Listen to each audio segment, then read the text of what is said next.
Today I'm up on Red Lake, and you know what? This is one of the best destinations you can go for ice fishing, but it gets overlooked in the spring, and let me tell you something, it's absolutely dynamite at this time of the year. Stay right where you're at. I'm going to show you exactly how to catch them this week on Fish Ed.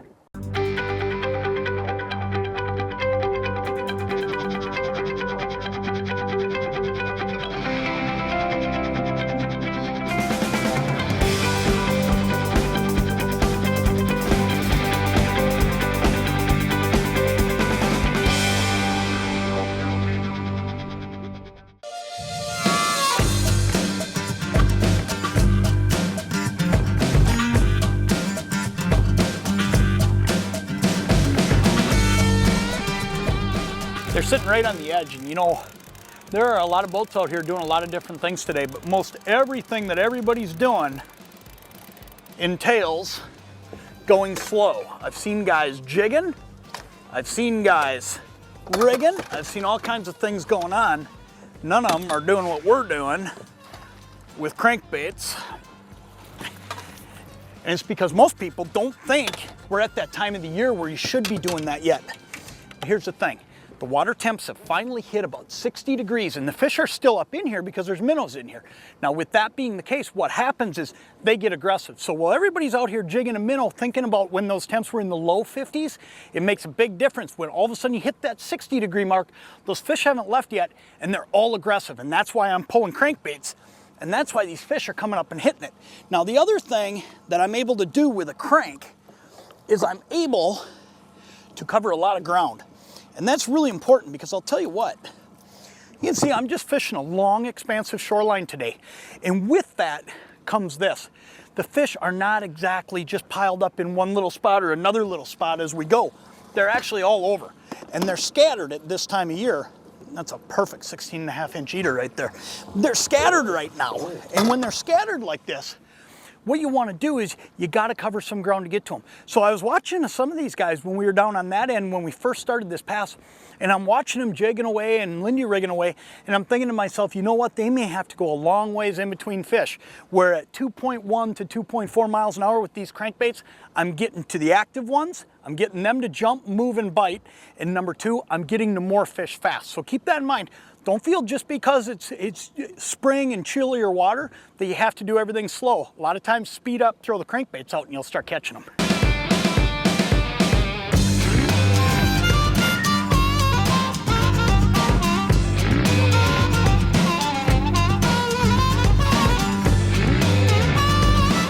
Right on that turn, he just smacked that thing, and it was again right when I'm coming off the edge.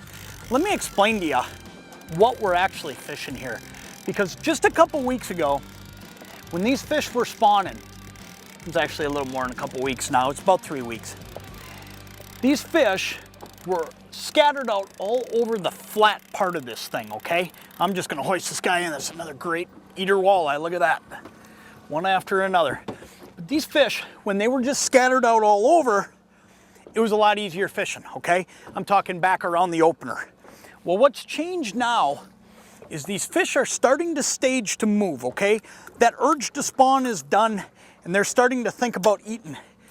Boy, at the rate we're getting them, I tell you what, there's a lot of them in one little area, but it's not one little area that's really tight. It's one little area that's miles and miles long. Let me throw this guy in the live well and explain it.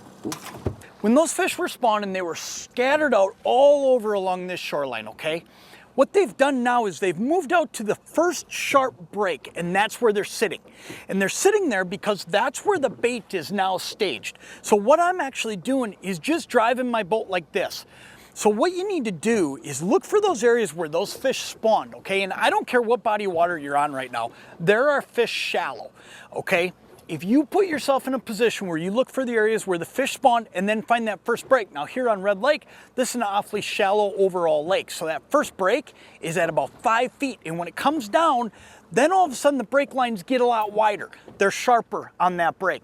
That's why you want to fish there. All I'm doing is driving back and forth and pulling my crankbaits back and forth. And we'll show you on the graph. It's one big squiggly line. And what that's done is made it so I keep bringing it over the top of the fish and I'm drawing that reaction. I'm getting them to race up. Most of these bites are coming either when I come off of that 5-foot ledge or when I'm going onto that 5-foot ledge. So don't be scared of doing that. If I were just going straight down that ledge, I gotta tell you something, I probably wouldn't catch as many fish, and here's why. The boat's going over those fish long before the line gets there all the time. But when you're going like this, you're getting fish that are out here or out there when I'm going in, and they'll come racing over to grab it. So keep that in mind. Work your way back and forth along a break, and you'll catch more fish than just going straight down it all the time.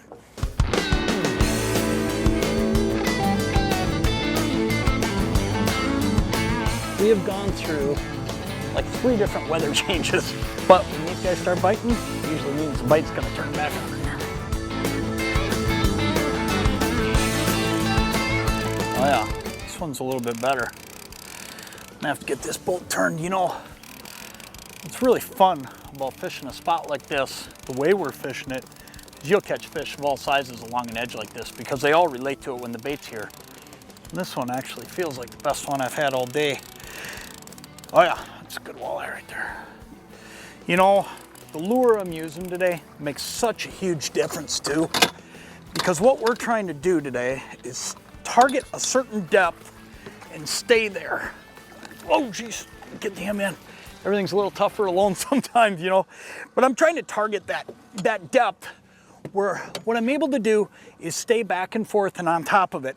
And I don't want to bang too hard with my lure, but at the same time too, I want to make sure I'm down there. So what I'm doing today is I'm running a number 5 Lindy shadling. And I'll show you this lure as soon as I get this fish unhooked. Boy, that was close to losing him.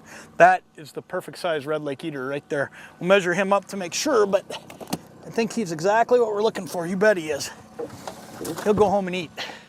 Here's what makes the shadling the perfect lure for what I'm doing though. With 60 feet of line out, this thing dives about 5 feet on the button, maybe even just a little bit more. So what's happening is I'm able to go up and down this thing, and I'm able to make sure that as soon as I come into that strike zone, I'm right there where the fish are with the lure. Then when I slide out over deeper water, where you got a better chance of those fish coming off this ledge and suspending, I'm still in the right zone, okay? Now, here's the other thing. When you're trolling crankbaits in the spring, what you've got to remember, these fish are tuned in on exactly what they've been eating since they came in here to spawn. And that is something about that size. You don't want to be a lot bigger. Now, last fall when we finished the season up, I was trolling on Mille Lacs Lake. And the last day I was out trolling, I was trolling big, long stick baits. And I was running a bait that went just like this, and here's why. By fall, the bait in the lake is actually all big. And with that, what you have is you need to run a bait that is the same size, and they're more active because they've been in warm water. This has a tight little wiggle, okay? And it's a lot smaller, so it's emulating the actual bait fish that are in here. One last thing, color. If you notice today, I've switched back and forth between 2 baits. One is the white shad, one's the golden shiner.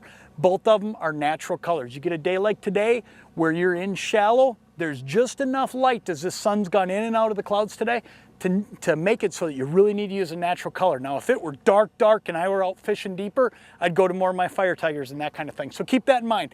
Match the bait size in the lake for the time of year, you'll catch a lot more fish. Right now, it's a shadling they want.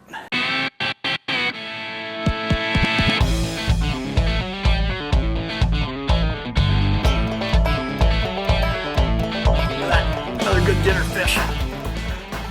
That right there is why you come to Red Lake, and you know, we've caught our share of big fish this year on a couple of these trips. We came here today specifically to catch fish like this for a fish fry this evening, and I'll tell you what, this place never lets you down. But one of the keys to fish in this situation is when you find them, consistently go back and do the same things over and over. What we did today when we figured them out was we kept getting back on that same lip, and we just kept weaving back and forth. And speed was big too. I'm going 2.3 miles an hour right now. It's been between 2.1 and 2.3 all day whenever I got hit. So keep that in mind. When you dial in a crankbait pattern, you got to remember to stay consistent, because you can make a whole pass not touch a fish if you're just 1/10 of a mile an hour off or a foot too deep or too shallow. Keep that in mind, and you'll always catch more fish when you're on a good bite like this. Hey, for more current and up-to-date information, check back with us next week. I'm Jon Thelen. We'll catch you next time.